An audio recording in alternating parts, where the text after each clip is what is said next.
So I followed him out to the stage, and everybody was standing around looking at something. It was like a murder scene when everybody was just kind of looking at this thing. And I looked at my guitar. I realized it was my guitar, and it was just the body, and everything was bent, and the neck was gone, literally chalk outline gone. on the ground. Yeah, the chalk line. All right, so Guitar Stories Episode 2 is here at last. We are going over to Jeff King's studio to talk to him about his Glazer Tele, his 64 Strat, some of his Tom Anderson guitars. Jeff is a total session legend. He's literally played on hundreds of albums, as well as being in Reba McEntire's touring band and Brooks and Dunn's touring band, so he kind of just does it all at the highest level, and is just an awesome person at that. So, with all that said, you know he's got some cool stories. And if you guys are digging these on-location Nashville videos, do me a huge favor, hit the subscribe button, make sure you check out Jeff's website as well, and check out my new Everything membership where I'm going to be posting extended cuts from a lot of these videos, as well as a bunch of other content. So that's linked down below for you as well, and let's get to the stories. I'll just hit record on this, huh? That was awesome. Yeah. And just let it... Yeah, do that again. Oh, yeah.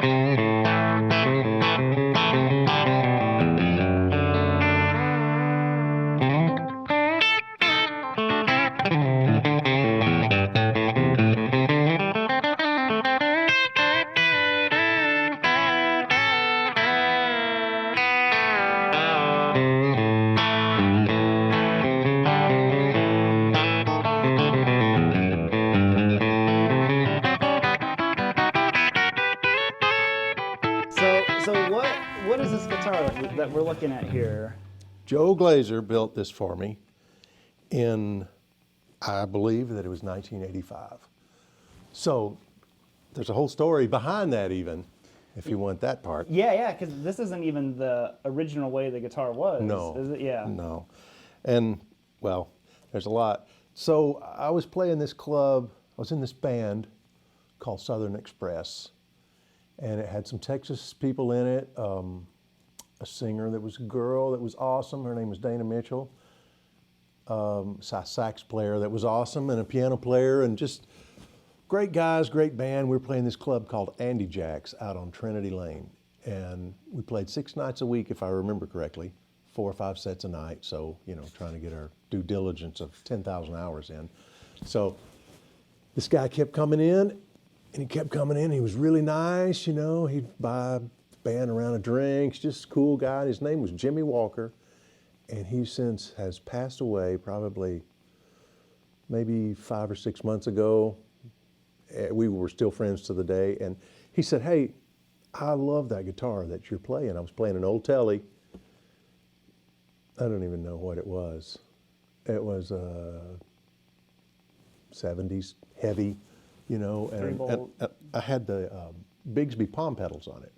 Do you remember those? Oh, yeah. So thing about that is the G kind of came up and went up this way, and the B kind of came up and went down that way. So if you're playing, so I finally found that I used the G more than anything. So long story short, when I said, well, I want to buy a Glazer guitar, but I just don't have the money right now. You know, I'm not making this great of money out here. And he said, how about I give you whatever you want for this guitar and you buy the Glazer? He said, you keep it until your Glazer's done. I was like, wow, okay. I mean, what's involved with this here? How am I going to lose out on this? Yeah. So anyway, he did that. Very kind of him to do that. And basically started my career with this guitar and all the things that in the beginning, you know, I had a great guitar to play. So by that point, I had gotten a job with Patty Loveless in the early days, 1985. So we had been out a few weekends, and I went to pick up the guitar. Joe said, your guitar's ready. You can come pick it up. Stop bugging me. Come and get it. And I'm like, okay. So I go get the guitar, and I'm sitting there, and I'm playing. And I play, and I pull. I do that, and the G string doesn't move. And I went, but something else moved. I went, Joe, you put the bender on the wrong string. He said, well, it's normally on the B string. And I said, well, no, we talked about this a long, long time. And he said, well, it's no problem. He said, just take it this weekend and come back next week and I'll do the G. And I went, okay. So I take an incarnation of this guitar out, and and I'm kind of screwing with the B the whole weekend, and I'm like, this is not what I'm used to. And so I took it back. Joe fixed it. I was so happy. And then I took it out a few weekends. And then he said, come back down. We're not done. I went, oh, okay. So I brought it back to him. And he said, we need to put a pick guard on it. So we laid it down on the bench. And he brought like 10 pick guards over. And we're like, nah. And we just, every one we put on didn't look right. And so we just decided, hey, let's just go pick guardless. Go pick guard. He said, okay. I said, great. So that was that. And I used the guitar for several years on the road with Patty. And then we were opening for George Jones one time. Wow. And so we had Fender Twins from George's band. We had everybody's gear on stage like in the old days where we would have all the amps lined up. And all the tellies were sitting behind the amps in just the regular stands. Mm-hmm. And mine was sitting over closer to the drums. And I remember sitting in catering, and piano player at the time, Drew, came to get me, and he goes, hey, Jeff, I need to see you for a minute. I went, okay, what's wrong? He was like, well, I just need to see you out here. I went, felt kind of weird, so I followed him out to the stage, and everybody was standing around looking at something. It was like a murder scene when everybody was just kind of looking at this thing. And I looked at my guitar. I realized it was my guitar, and it was just the body, and everything was bent, and the neck was gone, literally chalk outline gone. on the ground. Yeah, the chalk line. And what had happened was they had these two big giant monitors for the kick drum, or for the drummer, and one sat flat and one sat just a little bit leaned back. Well, as they did sound check, it went boom right down, and my guitar was sitting right there. Hit it right on the headstock. We never found all the parts. I don't know where they went, but it took out this piece of wood here. He had to replace all the pickups, the tailpiece, and so I was able to borrow some of the other guys' guitar for the rest of the weekend. So I had it in a gig bag because I took it on the bus with me every night. So I put the body in the gig bag and just folded it over. It's like the worst case scenario, walk in with this guitar. So I walk into Glazer's and I said, hey, Joe. I went like this, and he went, this can't be good. So he pulled it out, and it was like, I can't even remember if there was a stub of the neck. It seems like everything was gone. Man. And he said, oh man, this is going to be good. I said, what happened? I told him the story. He said, okay. Well, I said, we're still playing, when can you do this kind of quick? And, yeah, come back in a few days. And so I did. Then I came back, and the guy that was working on the neck, he made a great feeling neck, only right here, he'd gotten, I guess maybe he wasn't paying attention, but sanded a piece of this off. So every time I'd go down here, I'd have the E string would fall off. Oh, slip off, yeah. So I go off for another week, and I come back, Joe, can you fix this? Is this wrong? And he went, yeah. So he grabbed my guitar and he went, bam! And I was like, wow, you can do that? And he's like, it's wood, And so then that helped very small bit. But then they had to basically get rosewood dust and super glue, and they made it back. Made an edge. Wow. So anyway, that's the beginning of this instrument as it is today. So when you got it in, you said '84. What was your rig that you would have been using this with? Because obviously this guitar was pretty important to your career. To me, yes, it was. I think in that time period, I probably had a small rack with some stuff like a preamp, and because I had wanted to get more into the studio world, and Lukather, all the guys in LA had these big giant things, and all the guys not all the guys, but a lot of the guys in Nashville had racks. Mm-hmm. And I thought, man, I love the sound of the lushness of all the stuff and the delays and the chorus and things. And, and many times I would think, well, this is Patty, and this is Albert Lee and Ray Flack, and maybe Vince Gill and Steve Gibson, Reggie, guys that didn't use much stuff. They just were very organic in their approach with those records.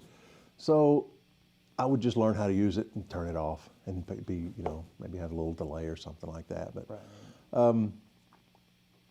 and then, out there things changed. I can't even remember what I had back in some of those days. But was it kind of like the LA stuff, like the Mesa Studio with the VHT power amp and like tri-stereo chorus and all that kind of stuff? Yeah, I still had all of that stuff until last year. Really? I still have my tri-stereo chorus and what was the TC thing, the 810? Oh, yeah. The rack mount 810 stereo that has double stereo. 2290 or... Well, this thing is a single space. It has basically 2 of the pedals in it, only they're the rack mount versions. Oh, I got you. Okay, yes. So, I haven't used them in a long time, but it finally got to that. But I think that was after I got off of the road. But I think out there I probably had... it's possible that studio preamp was out there, the Boogie, but I just can't remember. Yeah. Well, so do you still take this out on the road with you, or is it kind of studio only? It's kind of home only, studio home, Nashville. Yeah. When I go out with Brooks and Dunn or Reba, Reba is more of a Strat type gig, and I'll use a Tele on a few things. And Brooks and Dunn is more of a Tele gig, or Les Paul. So I have a Les Paul with P90s in it that I use out on that. But yeah, I just don't take it out. I'm afraid something will happen. Yeah, you were saying right before I got here, you knocked. Oh yeah, I knocked it right over. over and everything, and I thought, oh, this is bad. And I picked it up, and one string was out of tune, and it was laughing at me. Like a true Tele, it's fine. Yeah. But I don't know if you can get all this, but one time I was doing some TV stuff. Oh yeah, I was going to ask you if any of the marks you remember. Yeah, well, there's some, I was doing this TV show. I used to do a lot of stuff with TNN and High Five. So I was working with, we were doing a thing down at the something horse. What's it called? Wild Horse. Okay.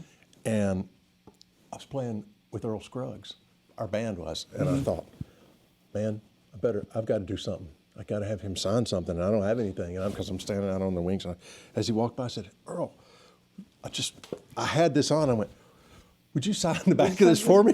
And he went, oh, sure, and he signed it. And then I started thinking, that it's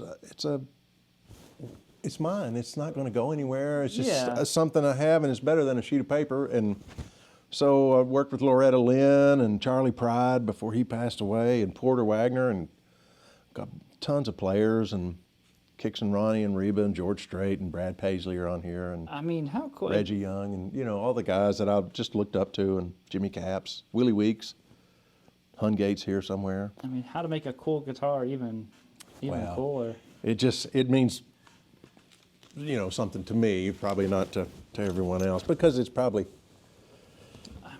just going to go away when I do. I mean, it's to me, it's the Glazer Tele that I think of whenever people mention them. Well, there's Jimmy Olander is the king of the double bender, and just as smooth. It's like, I'm sure you're familiar with him. And I'm hoping to do one. Oh. I don't know Jimmy, but great guy. I'll hook you up if you need. I've listened to Diamond Rio a little too much in my life. Oh man, and he's so smooth, and he's such a brilliant player, and beautiful tone and all that stuff, and Brad, I think, has a G bender too. Well, I was going to ask you, so what made you go with a G over, because you were using the palm. Using the palm pedal, and the G stuck up, and it came up and out and bent just a little bit. And so it was always under my hand, so I just kind of learned to, some of the...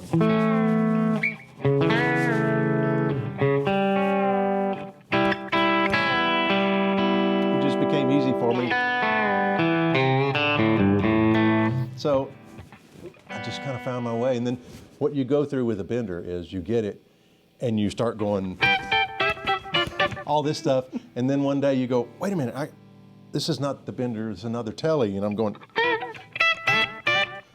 I can still do it, but you forget about getting to the next spot, because you're doing this and moving, as opposed to moving. So I thought, I took this off.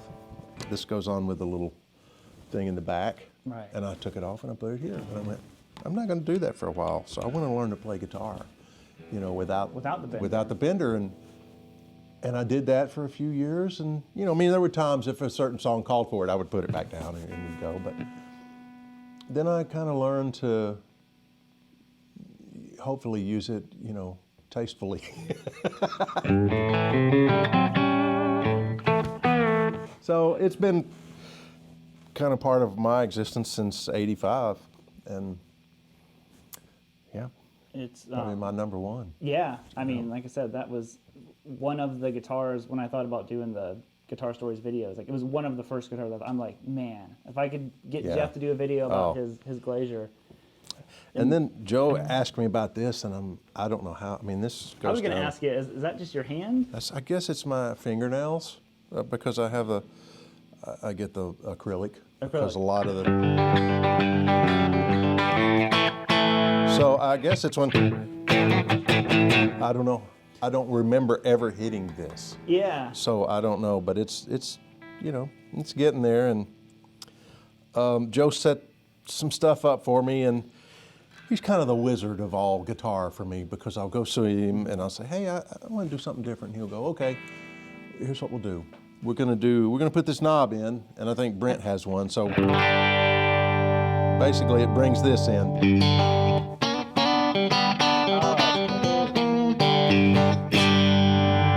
But I don't use that sound a lot. But occasionally, if I need just something toned down a bit, I'll bring it in, and I kind of miss having a tone control. And then this switch turns that on, which is hardly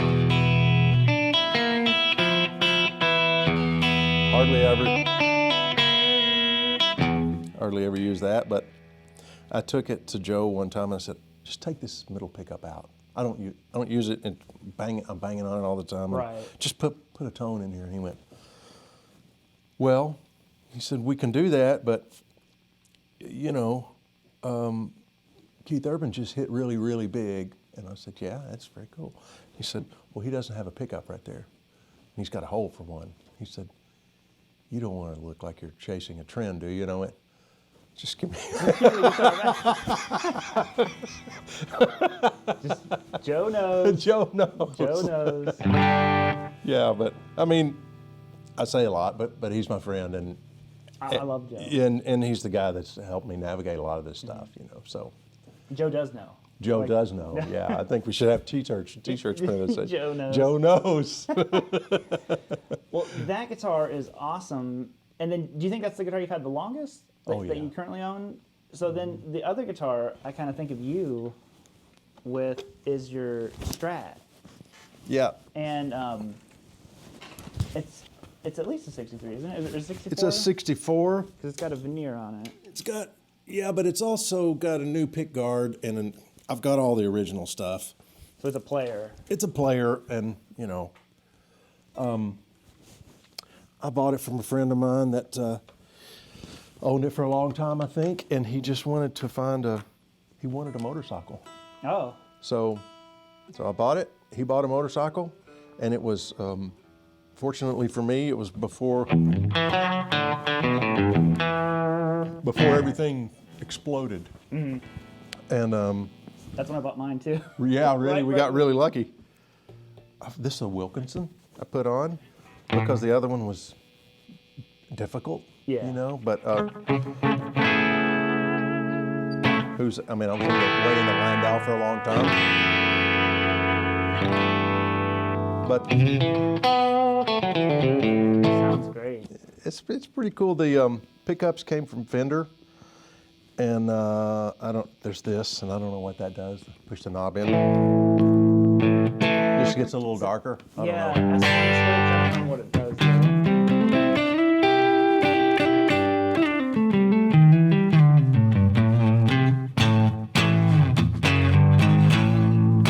So, yeah, we put the Wilkinson. That was awesome. Yeah, that kind of. You remember the Landau famous Yeah. chords and all that stuff, and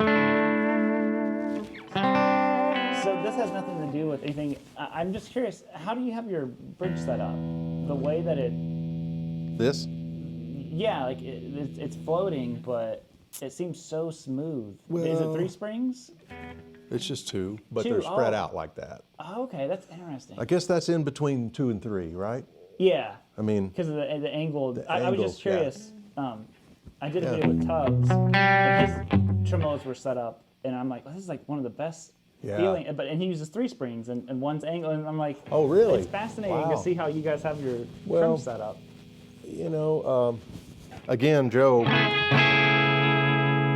does that stuff, and you know, I'd mess with it, and I probably got in here and with a pair of pliers and changed some things around. But I was a big fan, and still am a big fan of Reggie Young, and you know that W, such a encyclopedia for 3 minutes of. Oh, it's amazing. Yeah, so, and what a nice, sweet guy. I got to do a handful of sessions with him. Really, that had to be awesome. Oh, yeah, it was incredible. And he was always, you know, you do what you do, and I'll find my way around you. And I'm like, oh boy. Pretty young, I find my way around. Yeah, what you right. do. So what I did was, you know, and Paul Franklin and I were doing the record one time, and I said, Reggie's here, and we're playing Reggie licks. And Reggie has nothing, I mean, he always came up with something brilliant to play, but Right. I just thought it was funny. It made me realize on a daily basis how much he affected my life and my Yeah. the way I play, you know, with a simplicity and, you know. Isn't it interesting when you get around players who had that big impact, and you like have to tell yourself like, don't play all the stuff you've Right. stolen from them, and then I'm like, I don't Oh, have yeah. anything. I've stolen everything from them. Well, on sessions like that, and anytime we're doing stuff, and I'm sure you know this feeling too, but my first time doing a session with Reggie was, I don't remember the exact moment, but it was just like, wow. All I could do was kind of look at him the whole time. Just kind of stood in the corner and just watched him, and it was like, man, this is the guy that, because that's the first song I remember as a kid was Drift Away. And I just remember sitting there, and my aunt had a turntable, and it was a 45, and I just sat it there, and it played and played. I'd start it and just go, wow, so soulful. Yeah. And I didn't know what that meant at the time, none of it. Right. I just know that it affected me somehow. So when I got to play with him, it was like, wow, I can't hardly play. Yeah, I can't imagine. So, you know, so then I had to get back to, by that point I'd done enough recording. It was like, okay, I need to focus on the chart, get my head back in this game. And, Right. You know, but Reggie's right here on this corner, and I'm hearing everything. Probably I'm over here a little bit. And, in your yeah. ears the whole time. Oh, yeah, yeah. Yeah, that would be amazing. Yeah. So is this a guitar that is another kind of like stays at home studio cartage? Yeah, this stays at home most of the time, and if it goes anywhere, I just take it with me, you know, and I use it a good bit. I also have a probably late 90s, maybe 99, I bought a Tom Anderson Strat. I was gonna ask if on the road if you use Andersons more than anything, or It just evolved that way, and they became really good friends, and like I said, the Anderson Strat, they call it plum, but it's burgundy to me. But Yeah. So I use that out with Reba because that kind of covers the eras of her big hits, and you know, and it's a war horse. It will just stay in tune, and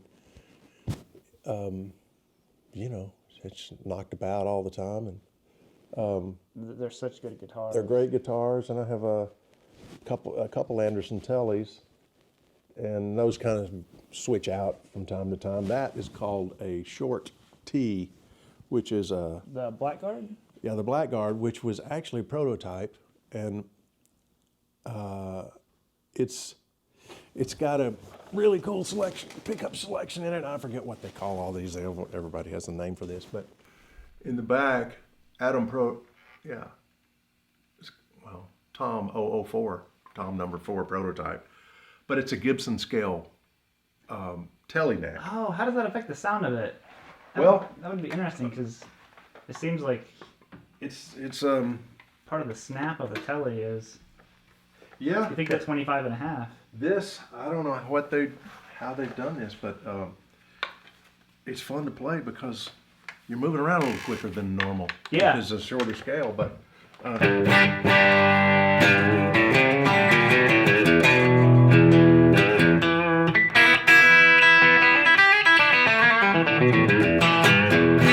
is pretty springy.